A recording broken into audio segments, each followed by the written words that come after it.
अस्सलाम वालेकुम नाज़रीन, आप देख रहे हैं ये प्रोग्राम काशिफ अब्बासी के साथ इस्लामाबाद स्टूडियो से। मुंबई में होने वाले वाक़े के बाद भारतीय मीडिया का तमाम तर जोर पाकिस्तान की जानिब है। ये बार बार इल्जामात लगाए जा रहे हैं कि इस वाक़े के पीछे लश्कर तैयबा और ISI मुलव्वस है और पाकिस्तान मुलव्वस है। इसका कोई सबूत अब तक फराहम नहीं किया गया, लेकिन ये रेटरिक कम अज कम और जो इल्जामात की भरमार है वो पाकिस्तान की जानिब ही डायरेक्टेड है।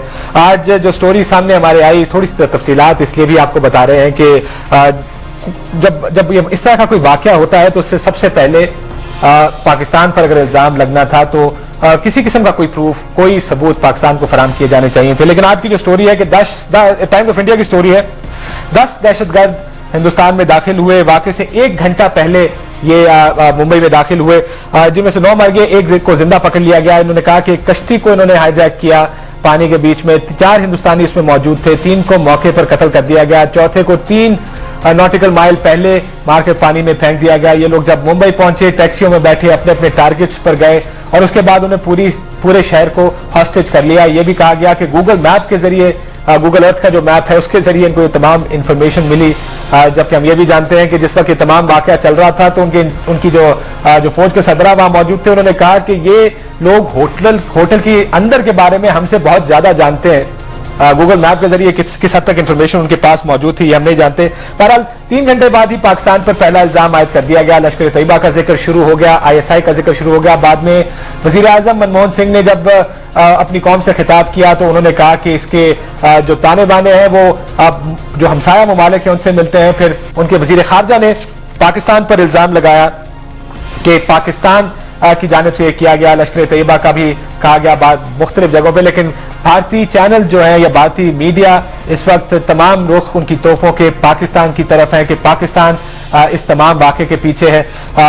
हम थोड़ी सी अगर तारीख देखें हिंदुस्तान की, थोड़ी से हिंदुस्तान के हालात देखें तो हिंदुस्तान के 608 में से 231 अजला ऐसे हैं जिसमें इस वक्त अलहदगी पसंद तहरीकें चल रही हैं। 100 के करीब ऐसी अलहदगी पसंद तहरीकें जो हिंदुस्तान के अंदर मौजूद हैं और जिनसे हिंदुस्तान बहुत सख्त तंग भी है। इंटेलिजेंस का एक वसी नेटवर्क काम कर रहा है हिंदुस्तान का इस वक्त, जो इन तहरीकों को और दूसरे मामलात पर नजर रखे हुए है। ये कश्ती जिसको पाकिस्तानियों ने हाईजैक किया, किस तरह हिंदुस्तान की इंटेलिजेंस से नजर बचाकर मुंबई तक पहुंची, क्योंकि जो पानी है हिंदुस्तान के बाहर, जो अपनी बड़ी बदतरी समझते हैं हिंदुस्तान वाले कि उनकी सर्वेलेंस बहुत है, एयर सर्वेलेंस भी है, रेडार सिस्टम लगे हुए हैं, और जो पानी के ऊपर जो उनकी कश्तियां बहुत सी सर्वेलेंस कर रही होती हैं।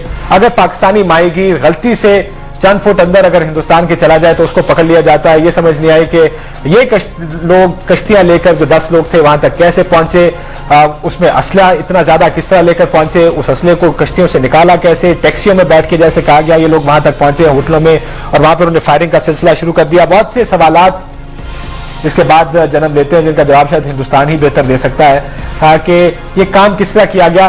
कल लेफ्टिनेंट जनरल असद दुरानी हमारे साथ प्रोग्राम में मौजूद थे। उन्होंने कहा कि अगर ISI ने काम करना होता तो बहुत बेहतर तरीके से किया जा सकता था। कोई ऐसे फोन्स जिनमें कराची की कॉल्स, उनके हम अक्सर सुनते हैं आइडेंटिटी कार्ड्स मौजूद होते हैं हमारे, जो लोग वहां पे ऑपरेशन करने जाते हैं। उन्होंने कहा कि ISI अगर इस तरह का ऑपरेशन करे तो बड़ी नाअहल किस्म की इंटेलिजेंस एजेंसी है जो इस तरह का काम करती है कि 3-4 घंटे के अंदर अंदर सुराग लग जाता है कि ये लोग कहां से आए थे। बहरहाल ये इल्जामात पाकिस्तान के लिए कोई नए नहीं है। इससे पहले माजी में भी लश्कर तैयबा, हरकतुल मुजाहिदीन, हिज़्बुल मुजाहिदीन और दूसरे ग्रुपों को पाकिस्तान की ISI के साथ एसोसिएट करके, उनके साथ लिंक करके पाकिस्तान पर मुतअद्दिद बार इल्जामात लगाए गए हैं और ये भी इल्जाम हमारे लिए कोई नया नहीं है।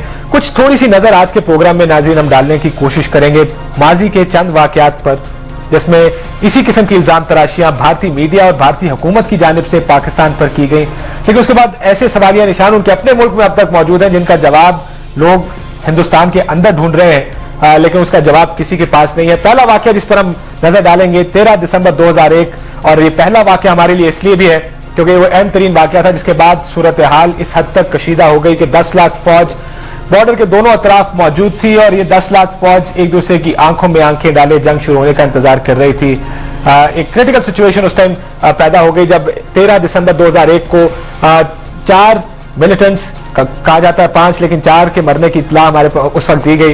ये मिलिटेंट्स इंडियन पार्लियामेंट में दाखिल हुए, फायरिंग शुरू कर दी और एक स्टैंड ऑफ हुआ कई घंटे तक, जिसके बाद 11 लोग जिसमें 5-6 पुलिस एहलकार भी मौजूद थे हलाक हुए, लेकिन उसके बाद इन चारों मिलिटेंट्स को हलाक कर दिया गया। इसको बुनियाद बनाकर हिंदुस्तान ने कहा कि यह हिंदुस्तान पर हमला है, ये पार्लियामेंट पर नहीं हिंदुस्तान पर हमला है। और उसके बाद फौजें मोबिलाइज की गई, जिसका खदशा आजकल इन दिनों में भी जाहिर किया जा रहा है कि हिंदुस्तान के अजायम काफी अग्रेसिव हैं, एस्केलेशन की तरफ हम जा सकते हैं, जिसको खत्म करने की और दूर करने की कोशिश की जा रही है। 13 दिसंबर 2001 का वो वाकया जिसमें पार्लियामेंट पर हमला किया गया था, उसकी कोई इंक्वायरी, कोई इन्वेस्टिगेशन नहीं की गई भारतीय जनता पार्टी की उस वक्त की हुकूमत की जानिब से। किसी किस्म की कोई इंक्वायरी रिपोर्ट हमारे सामने नहीं आई, लेकिन बाद में निर्मला देश पांडे की क़यादत में एक कमेटी कायम की गई, जिसको ये टास्क दिया गया, जिसको सपोर्ट किया गया कि कोई एक रिपोर्ट पार्लियामेंट में पेश किए करे।